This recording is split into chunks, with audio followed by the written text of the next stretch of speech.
जगद्गुरू संत तुकाराम महाराजांच्या पालखी रथाला आता 8 सीसीटीव्ही कॅमेरे बसवण्यात येणार आहेत। ज्या भक्तांना प्रत्यक्ष वारीमध्ये सहभागी होता येणार नाही अशा भक्तांसाठी सीसीटीव्ही कॅमेऱ्याद्वारे तुकोबांच्या पादुकांचं दर्शन 24 तास सोशल मीडियावर आणि जगद्गुरू संत तुकाराम महाराजांच्या YouTube पेजवर घेता येणार आहे।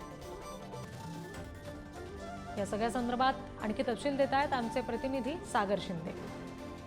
जगद्गुरू श्री संत तुकाराम महाराजांचा 340वा पालखी सोहळा अवघ्या काही दिवसावर राहिलेला आहे आणि त्याचीच लगबग आपल्या देहूमध्ये विविध काम चालू असलेलं आपल्याला दिसून येत आहे। आपण जर या ठिकाणी पाहिलं, जगद्गुरू श्री संत तुकाराम महाराज पालखी रथ, या पालखी रथाचं या ठिकाणी काम सुरू आहे। एकूणच हा जो रथ आहे तो रथ देहूवरनं पंढरपूरकडे जात असतो आणि त्यासाठी मोठ्या प्रमाणाची सुरक्षा ह्या रथाला गरजेची आहे, विद्युत रोषणाई गरजेची आहे, त्याचं सर्व काम चालू आहे। आपण जर पाहिलं, सीसीटीव्हीचं काम देखील या ठिकाणी चालू आहे। सीसीटीव्ही या ठिकाणी मागच्या साईडला 2 सीसीटीव्ही, मध्ये 2 सीसीटीव्ही आणि पुढच्या साईडला 2 सीसीटीव्ही आणि पादुकांवरती 2 सीसीटीव्ही या ठिकाणी लावण्यात, एकूण 8 सीसीटीव्ही या ठिकाणी लावण्यात येणार आहे। कारण की मोठ्या प्रमाणाची जी सुरक्षितता आहे ती या रथाच्या बाबत घेतली जाते। त्यामुळेच प्रशासनाच्या वतीने किंवा जे देहू प्रशासन आहे त्यांच्या वतीने खबरदारी घेऊन या ठिकाणी जे सीसीटीव्ही आहे ते लावण्यात आलेले आहे आणि 24 तास सीसीटीव्ही चालू राहून प्रशासनाचं म्हणजे देहू प्रशासनाचं याच्यावरती चोख लक्ष देखील असणार आहे।